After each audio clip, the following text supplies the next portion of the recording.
le dai accept. Am dat eu. Admit all acum.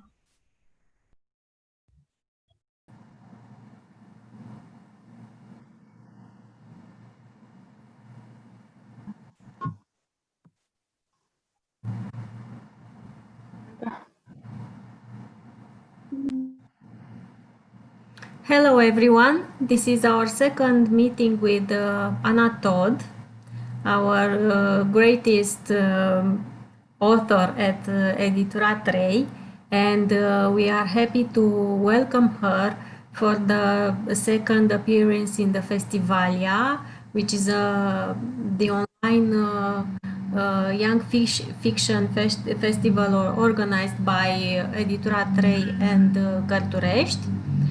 I know you want to put your question to Anna, but I ask you to limit yourselves to one question per person. And this meeting will last 1 hour, just for you to know. And I hope you will enjoy it, and you will be as happy as I am to have Anna with us again. Welcome, Anna. How are you today? Good, good. Very busy since we had the trailer launch and we have a lot of marketing stuff going on. And so I'm constantly on the phone lately, but I'm doing very, very good. Great. So we have the trailer, and I think you received feedback from all over the world. How was it? It was great. I mean, I've been waiting for so long, and everyone kept asking, when's it coming? Is it ready? And the downside of not being able to share everything is I always know things way in advance. So I've been waiting and waiting for this. I knew the fans were going to love it. So I am so happy to see the reactions. And even people who have never heard of it were really into it. So it's great. Yeah, I've seen the trailer myself, and I think it's very powerful. The image, the dialogues and characters are very powerful, maybe more powerful than in the first movie. Yeah, there's a lot more personality and a lot more dialogue. The first movie is beautifully shot. I really am proud of the way it looks. It looks beautiful, but the second movie is a lot more about the characters and how often they talk. I mean, Hardin and Tessa really, at the end of the day, it could be just them sitting in a room somewhere, you know, and it would be interesting to see. So I'm happy to see more of their personalities, more drama, more excitement than in the first. Great.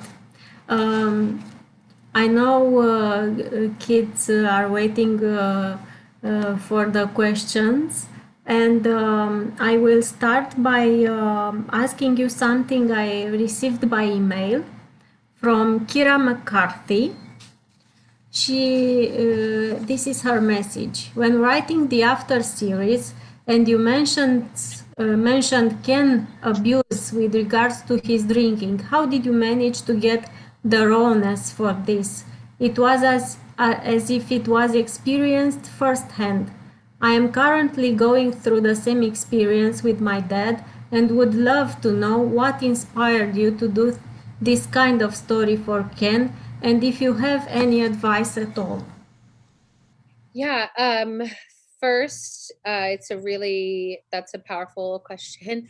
I know firsthand, very well firsthand. It's not the exact same story, but my mother is an alcoholic.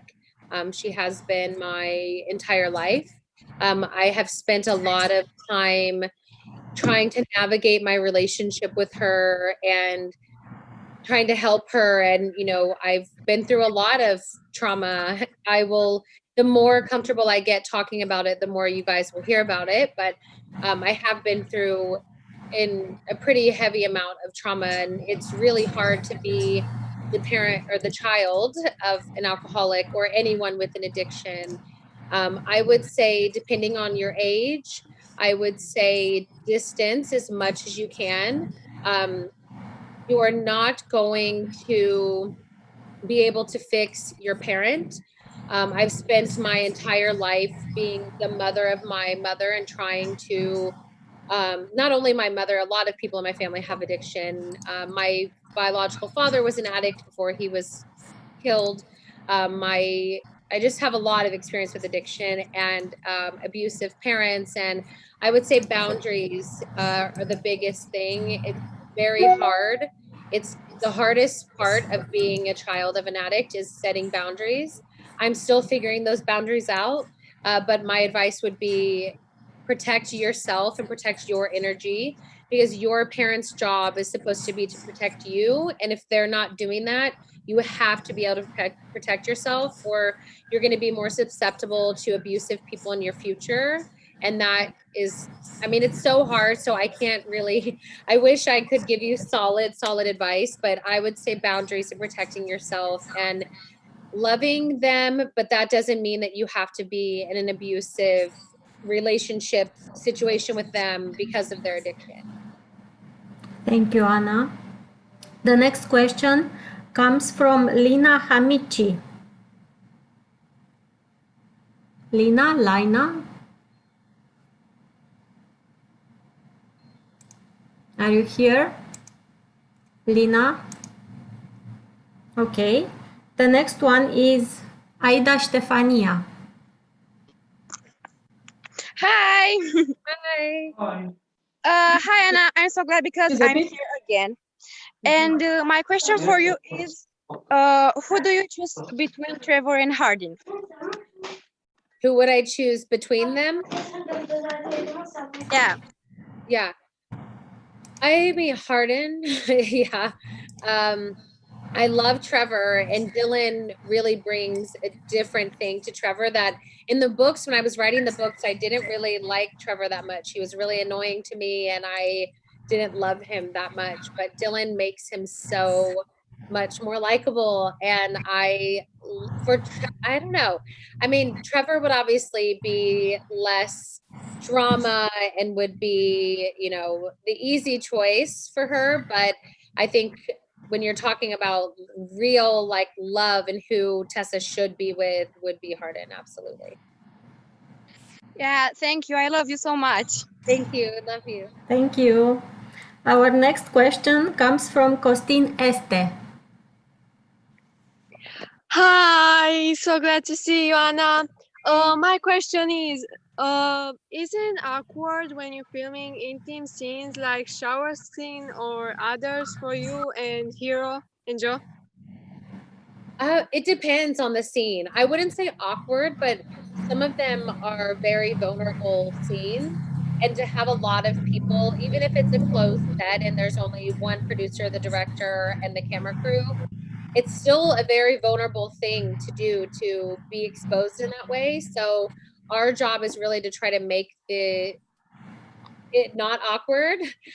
Depending on the scene, like with the shower scene, it was more fun. So it was different. It was handled differently, but it depends. I think if you have a really good, sensitive director, intimate scenes won't be awkward.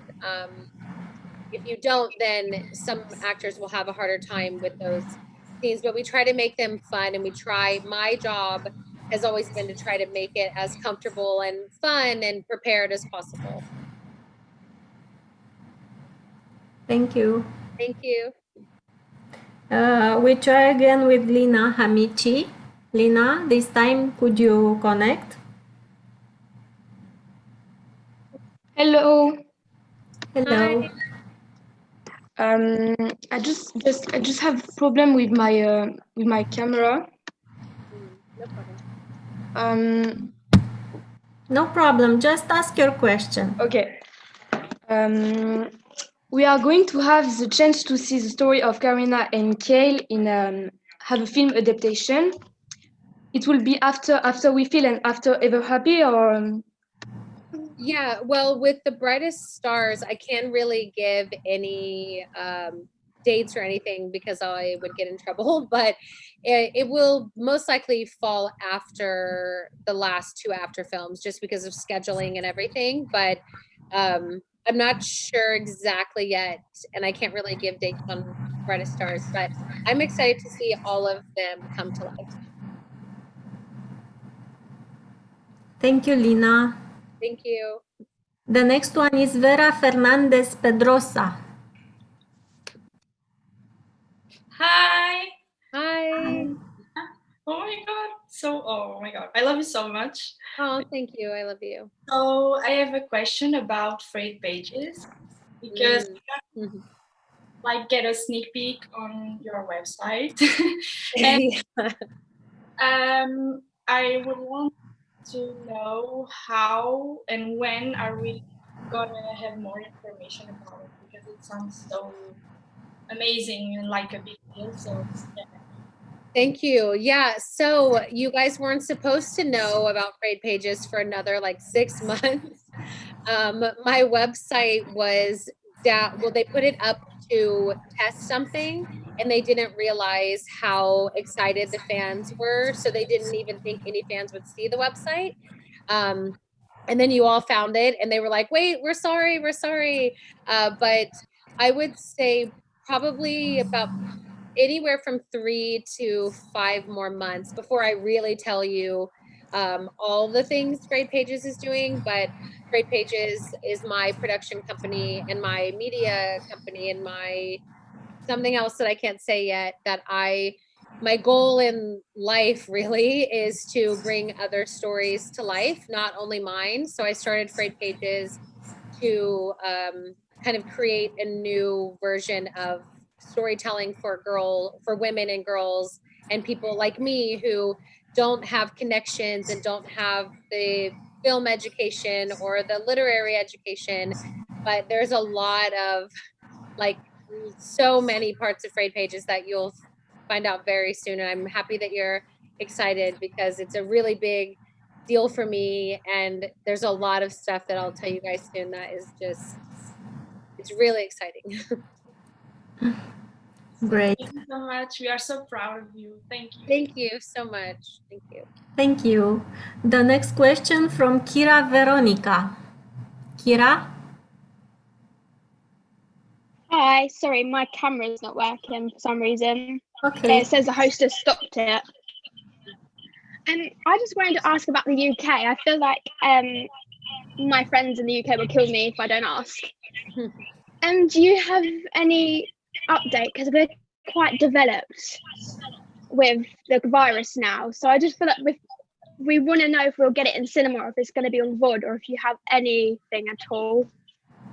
So I do know about the UK, but the problem is, which is where probably the worst part of my job is that I literally will get, like, I could get in a lot of trouble, and I will get,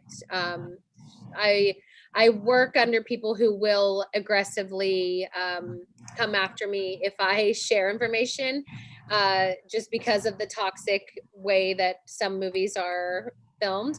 But I'm able to say that the information for the UK will be available. I'll be able to tweet it and say it in about a week or so. The distribution might say it earlier, but it will be coming there. And I can say that I hope that it's the same way as the US, that it will be both. So you don't have to go to a theater, but you would have the option. But I can't say that that's for certain because I'll get an angry email if I do.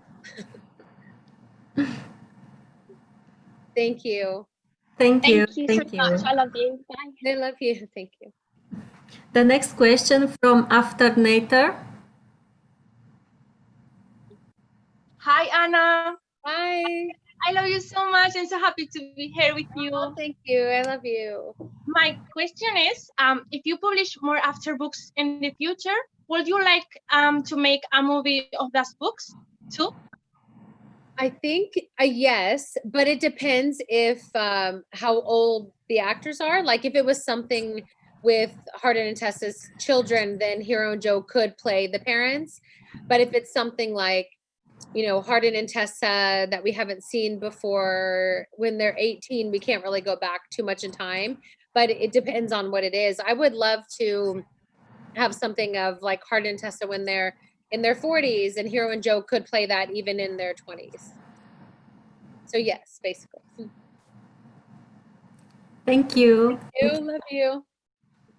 Let's hear Juana Martini. Juana Martini. So, me. Hi. Hello.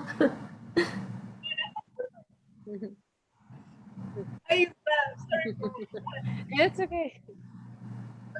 I love it. Well, my question is, what was the funniest scene to film in After United and why? And if you know something about Cărturești.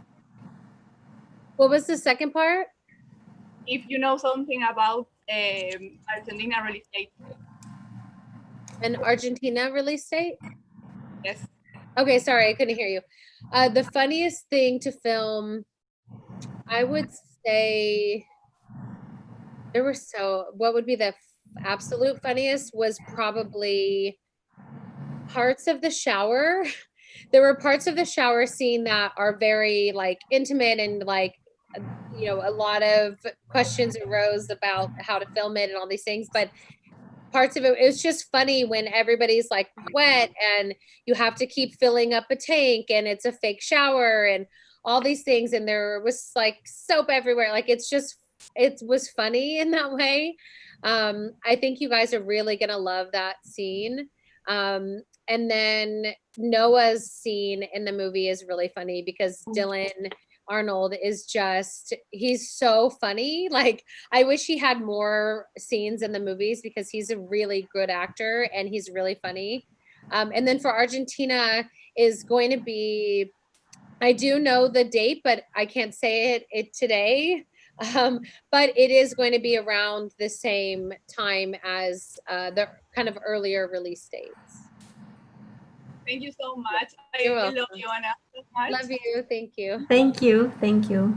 Călin Catalina Ioana, what's your question, please?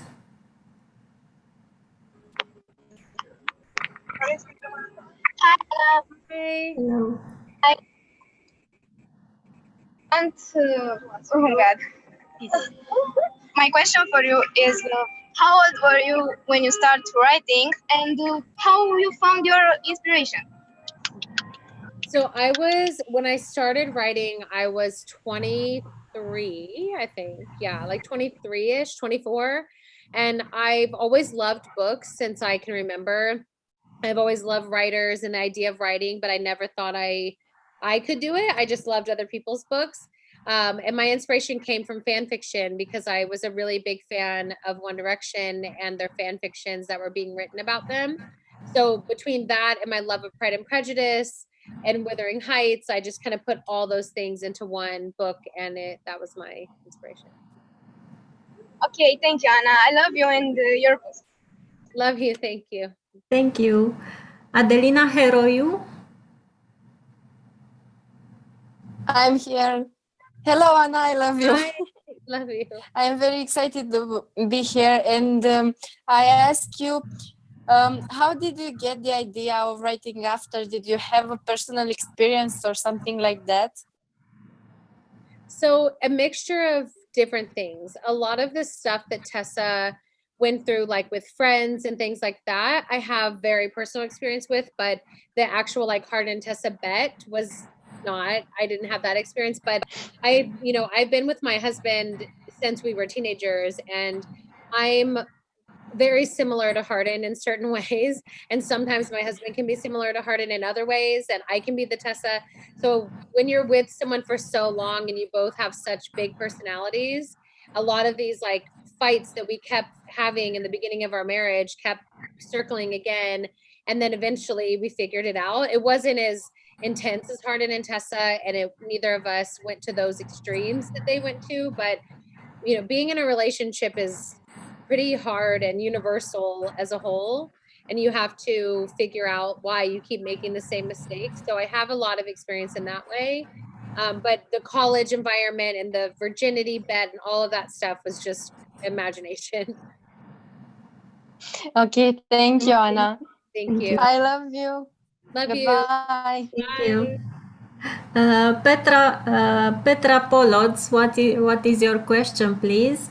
Hi, Anna. It's so nice to see you again. I have a question regarding all of your books. Was it harder writing them or publishing them? Publishing them was definitely harder than writing them because when there's a pressure, like for me, just even based on like Twitter alone, I get daily just people giving me very harsh criticism about everything from my appearance to the way I write, what I write about. I think it's harder to publish them because then you're getting so many opinions.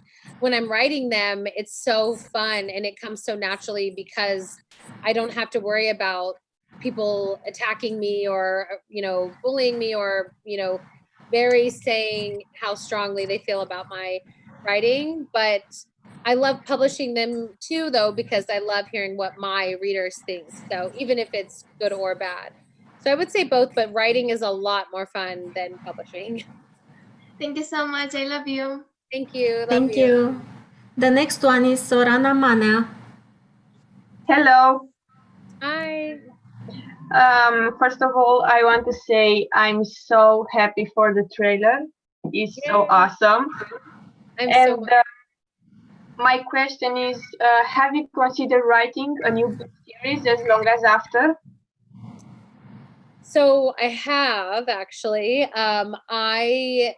It's not as long as After yet, but I've recently been writing a story that it was just for fun. Like I didn't sell the publishing rights. None of my publishers have read it. No, even my agent hasn't read it. It's just like my own fun story. And I was able to have the freedom. With The Brightest Stars, I already had a contract, so it kind of makes me feel constrained and like I don't have as much freedom. But with this book, I basically just wrote everything I love and like as much drama as I want and as much controversy as I want. And it's been fun so far. So I have a feeling that it'll be pretty long, longer than the Brightest Stars series is, which is 3 books that are not very long. So yes, is the long answer to that. Okay, thank you so much. I love you. Thank you. Love you. Thank you. Thank you. The next question comes from Elena Popescu. Yes. Hello, Anna. Hi.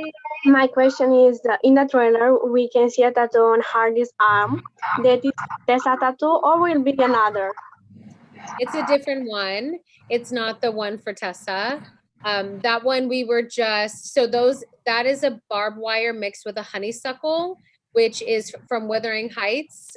Even though a lot of people don't know that, but we have that tattoo on Hardin's arm that he peels off is also a drawing from their bedroom in the apartment. And it's a thing from barbed wire and honeysuckle. So it has a meaning, but it's not for Tessa necessarily. It's more a little Easter egg for fans to see that we're really thinking through a lot of these choices. So the one for Tessa is still happening in the movie, but it's not that one. Thank you. I love you. Thank you. Love you. Thank you. Gabriela Unguranu, your question, please. If you were in Tessa's place, would you have forgiven Hardin faster? I mean, I don't know, honestly. I think I would love to say no, and I'm not condoning Tessa and Hardin, Tessa forgiving him, but I think people are more complicated than just making a mistake and forgiving them. Hardin hurt her very deeply, and what he did was not okay. But at the same time, Hardin himself has had a lot of trauma and he doesn't know how to treat people. And he's never even had a person that he cared enough about to actually learn from his mistakes. So with Hardin, I don't think angry people on Twitter can say all day that Hardin is abusive and Hardin should be alone forever and Hardin this, but I think it's a lot more complicated than that. And Hardin was not able to even be able to consider another person ever. So he really, you know, after therapy and after all these things, he was able to really make up for his mistakes. I don't agree with what he's done to her by any means, but you know, Tessa's not an angel either. She makes mistakes and she's judgmental and she's manipulative. And I just think the point of After is that everybody is flawed and everyone makes mistakes and everybody hurts people that they don't mean to hurt. And sometimes they hurt people on purpose because they're hurting. It doesn't mean that they're evil and they should be condemned forever. It's just about what you do and if you can change. So if I got to have the Hardin that Tessa gets in the end, I do think I would go through all of the pain to get to be with somebody that I love more than anything and someone that changes their life, and watching someone heal is worth it.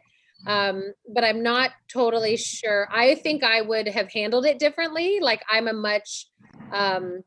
lot meaner than Tessa. So I think I wouldn't have put up with it in the same way, but I think Tessa really is a very forgiving, loving person who felt like Hardin was worth fighting for, and I would stick by the choice of that. Okay, thank you.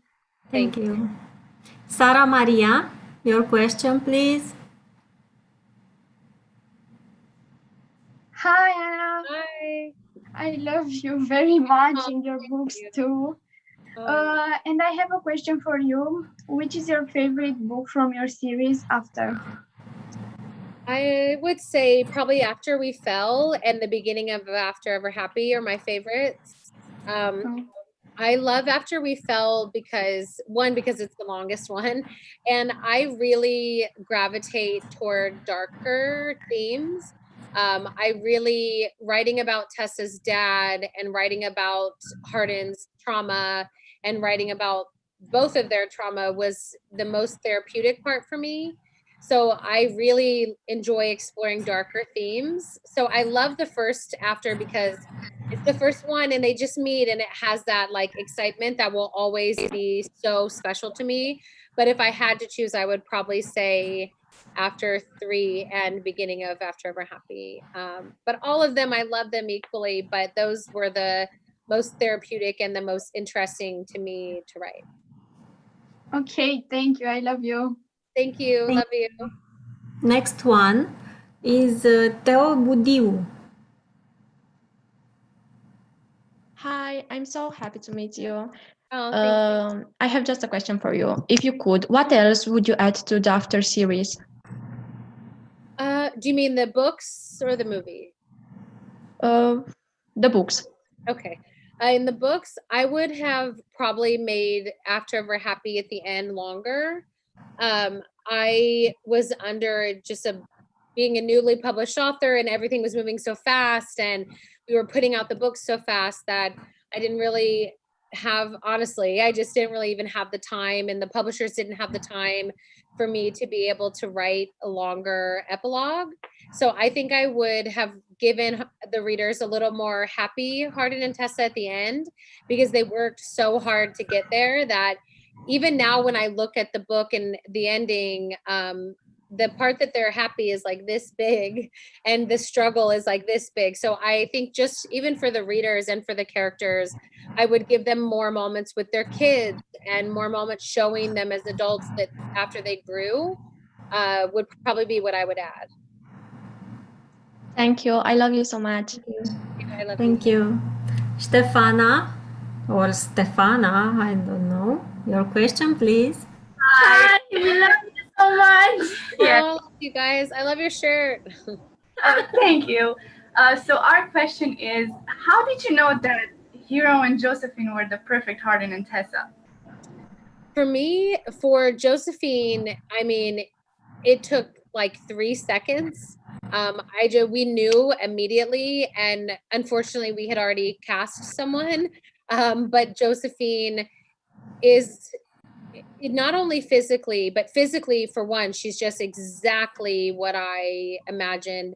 Her characteristics, her work ethic, She's just very impressive and very mature. Tessa is in a lot of ways very immature, but Tessa also is mature. So Josephine bringing this maturity and this kind of wisdom to Tessa was just, I don't know, she understood her. She liked the books and read the books. And, you know, it just was immediately, I knew that she was Tessa. And we were like, whatever we have to do, even recasting, which is hard, you know, on the other actor. And I really liked the other actor, but just was, sometimes people are great actors, but they're not right for the role. And Josephine was Tessa, is Tessa. She's the only person that could have ever been this Tessa. So we fought for her. Jennifer and I fought very hard, and Josephine became Tessa. And then for Hero, it was a little bit of a different process because we, in the beginning of the process, when the movie was with Paramount, I had a very specific actor in my head that I loved, and I became somewhat friends with him, and I knew how much he wanted the role, and he was so dedicated to the role.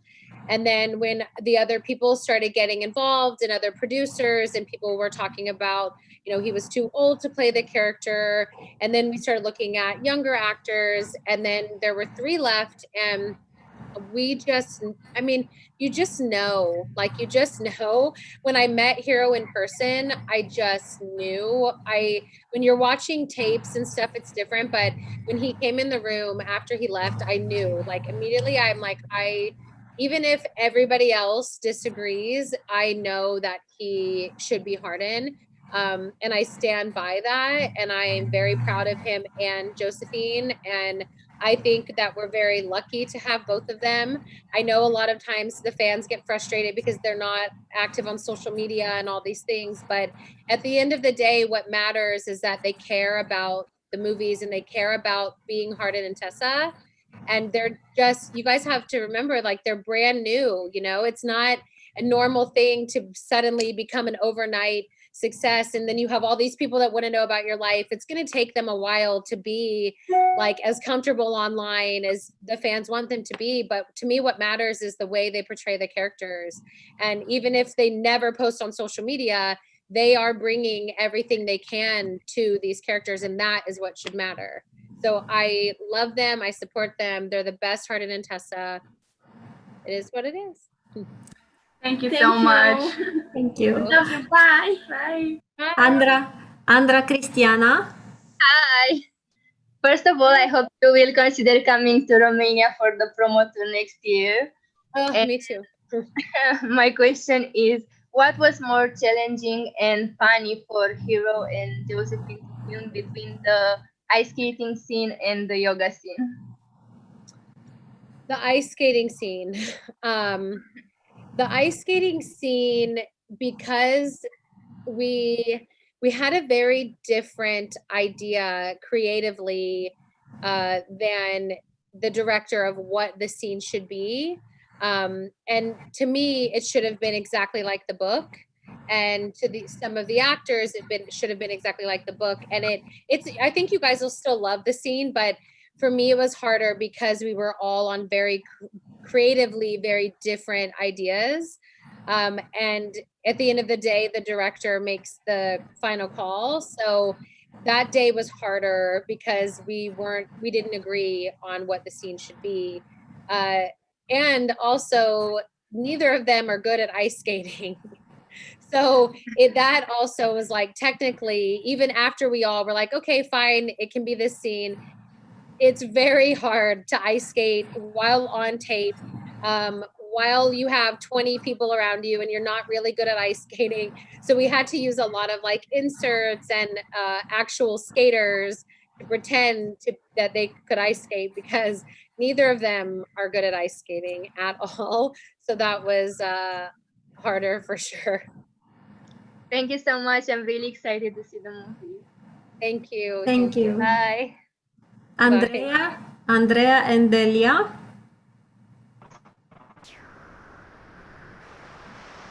Hello. Hi. Hi. First of all, we love you. So how do you feel giving so many autographs and taking pictures with so many people wherever you go? No, thank you. I miss that a lot. I miss being able to like hug people and sign books. Thank you. Thank you. Hopefully back one day we will be on tour again and able to hug everyone. And that's been like a hard part of this is like, usually I would have been on a book tour. I would have been able to meet you guys. I like being able to Zoom, obviously it's better than nothing, but I miss being in person and hugging and kissing and signing books and seeing your guys' excitement and feeling the excitement. It's magical. Thank you. Thank you. Thank you. Thank you, girls. Angela, your question, please. Yes, I'm here. First of all, I want to say I love you. I'm a friend since 2013, and I have a thank page. you. Wow. She has almost 3 years now. Is there any chance to get a follow from you? To get which? Sorry. Is there any chance to get a follow from you on my page? I almost have 3 years now. Oh yes. What is your page? After movie fandom rock. Okay, let me see. After movie fandom. And I will be quick with my question. Do you think, do you ever thought about write a book from Molly's point of view? Because I think it's more to tell about her story. Yeah, so I have thought about that a lot, actually. Molly is one of my favorite characters. Everybody keeps saying things online like Molly's getting promotion. Why is Molly? And it's like, because she's a part of the story. And Molly is Molly's a really good example of a villain who is just misunderstood. Molly isn't mean to Tessa because she's just a mean girl who wants to be mean. She's mean to Tessa because she's very insecure. And the way she behaves is because of her insecurities and her jealousy. And she is very threatened by Tessa and wishes she could be like Tessa. Molly, if you've read before, has had a boyfriend die in front of her. And that is traumatic. And that will make you change mentally and rebel against what you thought you knew. And Molly is just so complex that I wish that the fan base, especially the movie fans, would stop like villainizing her and trying to make it seem like she's just a mean girl because she's a mean girl. She's actually a very complicated, very complex, interesting woman who makes her choices based on her past. So I wouldn't say no. I don't know exactly when it would be, but I love Molly, so I'm so glad that you love her as much. And I didn't catch it's after movie fandom from Romania. I can show you a picture. This one? You can see it? This? Yeah, that's the one. Okay, I just followed you. You're welcome. I love your shirt, by the way. Thank you. Sia Stanila, your question, please. Sia? Hi, I'm so happy to meet you. Thank you. Thank you so much for being here. It means a lot. Thank you. I wanted to ask you, do you hide any secrets in your books that only a few people will find? Yes. I hide a lot of, there's so many that sometimes you guys don't even pick up on. Like the paintings, for example, the paintings in London in the hotel, there's these paintings that everybody's like, they just skip over and don't really pay attention. And even the paintings are representations of Hardin and Tessa and what they're dealing with. Like every little detail, I put so much thought into these little things and a lot of people don't really realize. Even with the Spring Girls, for example, every single thing is named after a flower. Every school, everything, like every mention of something, every single thing is a flower and no one noticed, no one. And I'm like, I do like all these little things. And even for planting seeds, like you know, Smith in the beginning having the same kind of like looks a certain way like Hardin does. It's like everything has always been there. Steph, the way that Steph talks about Tessa and the way even the things she says to Tessa, it's all little hints that later she will turn against her. Even before I even realized Steph was going to turn out to be the villain, I was planting little hints. Vance and Hardin, even the smallest thing is them looking in the same direction is like a key to that. But a lot of little things, like any kind of book that Hardin and Tessa are reading or talking about, any reference in Tessa's journals is all metaphor, obviously, for Hardin and Tessa. The paintings at the hotel, a lot of the times the things that are named, I can't think of exactly an example from after, but everything has a meaning, like the name of a hotel, the name of the street, like everything that I do has a meaning, even if it doesn't make sense to people or if they don't realize it. But if you reread the After series and even the Spring Girls or any of these things, you will see so many little Easter eggs that you can put together. Thank you so much. You're amazing. Thank you. Also, can you check Twitter after this? Yes. Thank you. Bye. Thank you. Bye. Bye. Gloria Kichudan. Gloria. Hi, Anna. Oh my God. Okay, so first of all, I really like your books. I first read them on Wattpad, and that's when I actually found you. And I mean, I caught the variant with Harry Styles and Liam and Louis and Zayn, and it was like, oh my God, it's Hardin. I was so used to Harry, calling it Harry and stuff.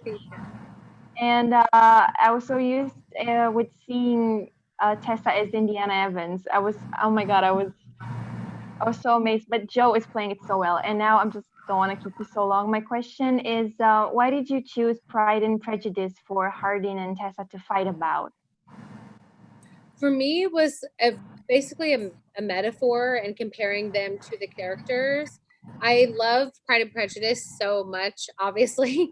You could tell by my books, but I just love the idea of this really, in romance in general, I love the idea of a man who hates the world. Everybody hates him. He doesn't like anybody. And there's this one person, whether it's a woman or man, doesn't matter. It's this one person that makes them care about life and actually care about being a better person. It doesn't mean that we can change other people, but it makes you care. Mr. Darcy was probably going to be alone forever. He had all the money in the world. He had these huge manors. He had servants. He had all these things. The only thing beside his sister that he cared about in the world was Elizabeth. And Elizabeth made him become a better person. She made him consider other people. She made him do nice things. He paid for her sister's wedding and covered up a family scandal. So Hardin and Darcy just have so many similarities. But if you would ask Hardin, he would think, no, we have nothing in common. Darcy's an idiot. Darcy is like, he would never see that. But Hardin is a reflection of my version of the modern Darcy. So and Elizabeth and Tessa are the same. Elizabeth is everybody loves to say, like critics love to say that Tessa's weak and all these things. Tessa's not. She is feisty and she's sassy and she's argumentative and she thinks she's right about everything. And Elizabeth Bennet is that to me. And Elizabeth Bennet is somebody who challenges Darcy to be a better, different person. She doesn't just sit back and when he talks badly about her, she confronts him and she says, who do you think you are, basically? So the way that Elizabeth handles Darcy is very similar to the way that Tessa handles Hardin. And the characters themselves, obviously, they live different lives and they have they're very different characters, but at the core, they have a lot in common. And I felt like Pride and Prejudice, for the moment they were in, was a good way to fight using someone else's story, but really inserting Hardin and Tessa's problems and issues into that story. Mm-hmm. Thank you so much. I love you so much. I love you. Thank you. Thank you. Andrea, what is your question, please?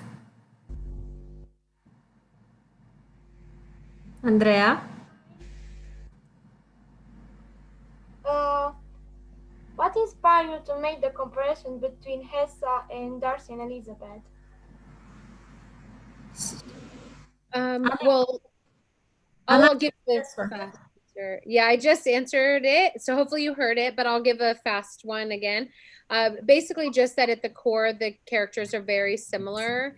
Hardin is a lot like Darcy, a modern version of Darcy, and the way that he changes and becomes a better person and cares about people, and doesn't care about anybody but Elizabeth, is this kind of the same as Hardin and Tessa. But I answered a longer version, and I think someone else will put it online, hopefully, so you can get the longer version.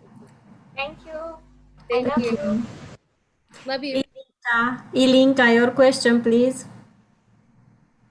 Oh my God, hi Anna, I'm so excited. Okay. Well, my question is, will Dakota and Nora or Sophia appear in the last or the third movie after? So in the second one, neither of them are physically in them, but we do mention Dakota. That was one of the things that I was really sad about for the first movie, was that Dakota wasn't there. But then we are going to be moving on to Nora, Nora, in the third and fourth. So we're not going to have Dakota probably physically in the movies, but there is a mention of her, and Nora will definitely be in the third and fourth movies. Thank you so much. I love you. Love you. Thank you. Mariana de Paula. Mariana de Paula, are you here? Okay. Gheorghișor Valentina, your question, please. Hi. I have a problem with my camera.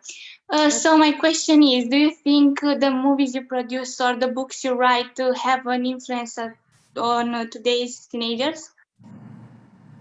I mean, yeah, I think everything on the internet or every book and every movie has an influence on the audience. I think it depends on each person, whether, I don't know if I think that if I write a book, someone's going to go out and do the exact same thing necessarily, but everybody, readers, viewers, is kind of responsible for what they consume and what they read. So I know that I have a responsibility as someone who has a voice that reaches out to, millions of women and girls. I have a responsibility to consider them when I'm writing, but I also cannot write only to tell good messages. If I only wrote stories to tell teenage girls to be powerful and strong and do this and do that, it's not the same thing as writing a story. I spend my personal life and the things that I say as Anna to you to give you power and to make you know that in the world you matter. But in my stories, I don't necessarily write to be a good influence. I don't think that is creators' responsibility. Obviously, there's lines for everything, and I'm not saying that, video games and these kinds of things can influence people, because I know they can. But from the way that I write, I'm writing from my own experiences. I'm writing from my own trauma. I'm writing from my life experience. And I don't think that anyone gets to tell me whether that's right or wrong. If I write it, I write it. My job is to write it. Everyone else's job is to critique it or relate to it. But I do think that we have an influence. Everything has an influence. If I go on the news right now, I'm going to be influenced by something I see. If I go on Twitter, I'm going to be influenced. I'm going to be influenced by anything. But I think considering the things like Euphoria and 13 Reasons Why and all of these shows, I would love to not be the only one that's getting questioned when we have we have to realize that the young people in 2020 are a lot more capable of learning and growing and understanding mistakes and people and the way the world works than they were 10 years ago when, a teenager can't read about sex. I strongly disagree with that. So in a long way, basically what all of that was to say, yes, I do believe that it has an influence, but I don't believe that just because something is in a book, if I go write a book about robbing a bank and I make the person a millionaire and they get all these glamorous, amazing things, that doesn't mean I'm condoning you to rob a bank. So it's a very complicated answer, but that's what I got. Thank you so much. I love you. Thank you. Love you. Thank you. Cătălina Moldovan. Yeah, I'm here. Hi, Anna. It's such a pleasure to meet you. You So I'm trying to make this as quick as possible. What is the most hard thing about writing for you? I mean, if someone wants to start a book, what should they start with? I would start with understanding your characters, like, or your main character, or if it's a romance, understanding both characters and their intention and in the big picture, what are you saying? How does your character start and how do they end? If you know your character, like, as much as you possibly can, if you know your character like you know yourself, everything else kind of falls into place. Don't worry about having an entire outline of everything the character is going to do and everything they're going to say. And, I have to have this because this is what people like. That's not what you should do. You should really, what is your character? Who are they? Why are they that way?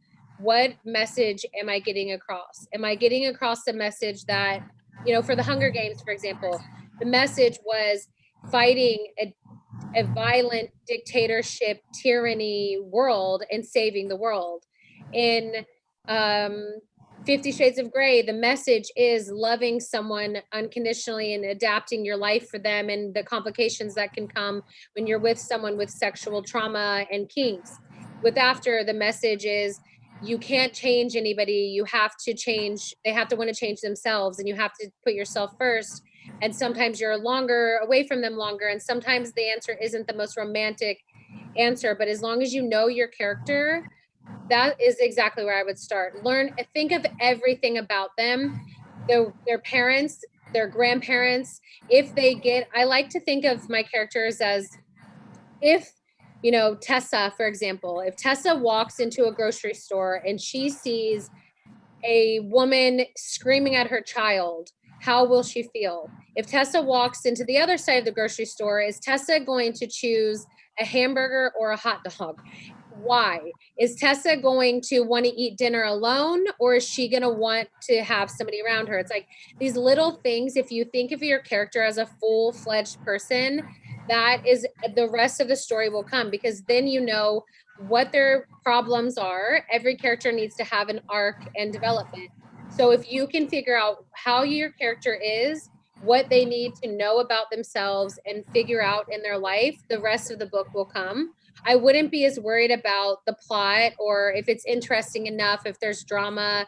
If it gets to the point where you're feeling like it's boring, then add a character that will create problem. It doesn't have to be a mean girl or a love triangle. It could be a person at work that is making things difficult. It could be a parent. For me, I often go to the parents because of my own experiences. But I would say thinking of your character, your main character, especially as a person, and what she would do and how she would be in the world is the biggest, most important thing for me. Thank you so much. Thank you. Julia Bălă. Hi, Anna. I want to say that I really love you.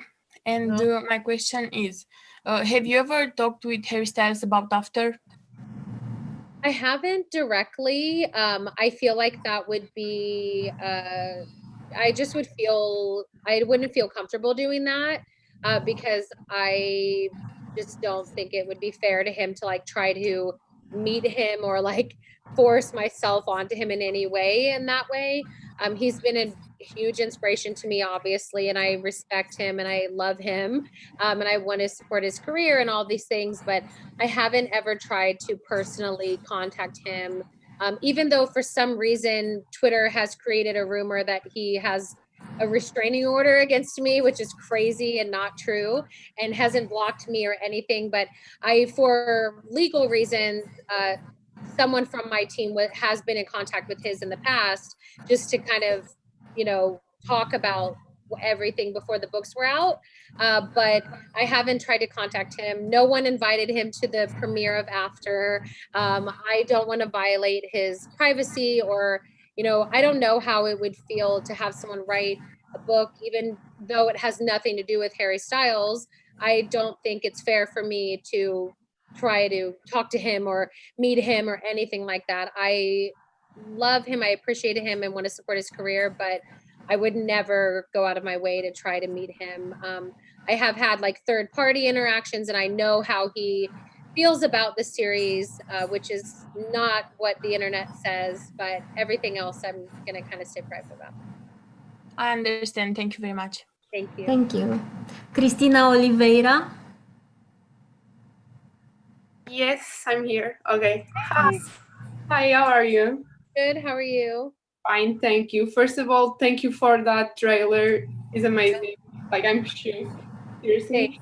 And so my question, let me read so I don't mess up. My question is, now that the after era is over, is it possible to tell us how you worked on the script with Hero and Joe in emotional scenes, and if you are and if you allowed them to have unscripted moments, especially in emotional scenes like the wedding or the lake scene, because it feels very natural and unscripted. So yeah, that's my question. Yeah, so on the first, I think I can talk a little bit more about the first movie. Yeah, the first one, yeah. Yeah, I don't when want this spoilers. when this is all over, I'll tell you guys all the real crazy details of behind the scenes. But for the first movie, there were some moments like in the lake. The dialogue is on the script for them to memorize, but the way that they look, you know, their eyes, their facial expressions, their laughter, any kind of laughter isn't scripted. It's just them being natural. The way that scenes are choreographed, if you have an intimate scene like the lake scene, because we did shoot the book lake scene, there is footage of Hardin actually them having a sexual interaction. It's not just what you saw in the first movie. We have we filmed the book scene. We filmed him touching her and all these things for the first time. So the way it's cut together in the movie that you've seen is very different than what we shot. So a lot of that little nuances and the way that they look at each other and those kinds of things aren't scripted. Their laughter, Josephine and Hero both on the spot when they feel like, more so in the second, but in the first one, there were times where they were able to be unscripted. And in the lake, some of the dialogue is obviously on the page, but anything that's not dialogue is not scripted for that scene. Okay, thank you. Love you. Thank you for everything. Thank you. Bye. Now the last two questions. Corina Pascaru. Hi. Hi. I'm very excited. Oh, thank you. My question for you is, if you will ever have the chance to switch the end of one of your books, will you do that and how? Let's see. Yes. I probably for all of them. I mean, for the after series, I would add more at the end of Hardin and Tessa of being parents and you know, moving and all these things, and more about Hardin's career as a writer and more about Tessa's career as a wedding planner. I would love to expand that. With the Spring Girls, I would love to add more to the end. I think as I'm the kind of writer that I'm never quite satisfied with my writing, and I keep going and going, and I would love to just keep revising and keep adding to it. So I probably all of my books I would love to like add to some of the ending. Okay, thanks so much. I love you. Thank you. Love you. Thank you. The last question for today from Cristina Maria. Cristina Maria? Yes, I'm here. Hi, sorry, my camera wasn't quite working. Well, hi, first of all, I'm really glad to meet you. Do you believe in signs? And when I say signs, I'm not talking exactly about, I don't know, guiding your life after them, but I'll give you an example. I recently went through a breakup and everybody is telling us that we're going to get back together. And right after that, your trailer appeared and I started seeing everywhere things about after and hearing our songs and this type of things, this type of signs. Do you believe that some things happen for a reason, to say it in other words? Yeah, I think as I'm the kind of writer that I'm never quite satisfied with my writing, and I keep going and going, and I would love to just keep revising and keep adding to it. So I probably all of my books I would love to like add to some of the ending. I think as I'm the kind of writer that I'm never quite satisfied with my writing, and I keep going and going, and I would love to just keep revising and keep adding to it. So I probably all of my books I would love to like add to some of the ending. I do. Honestly, I do. I'm very much a believer in signs, like more than the normal person, I think. That being said, if it was a, toxic or really hard relationship, if he's done something to you that you can't forgive him, I wouldn't just go back with him immediately because of signs. But I do think people fall apart and come back together a lot. I know people who have been married to each other, then divorced, and then remarried each other again. And I do believe there's this movie called Serendipity that you should watch. Like today, you should watch it. It's a really great film, and it has a lot of signs. It's all about signs, and I love that idea of.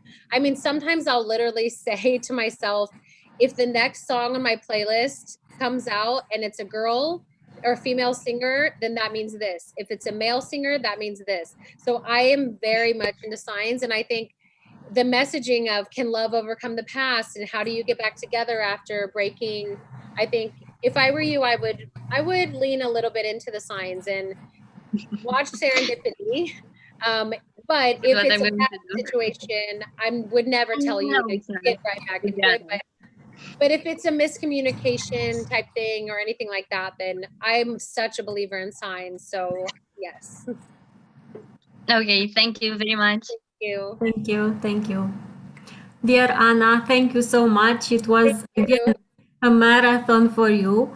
And thank you very much for taking your time to be with your Romanian readers. And maybe we'll do it again in the fall or when you'll have time. But it was a pleasure and a great joy for all of us to have you here. Now, guys, please open your mics and videos and send your love to Anna and say goodbye. Thank you so much. Bye, Anna. Thank you so much. Love you. So much from Morocco. Thank you for Bye. everything. Love you. Love you. Love you. Love you. Love you.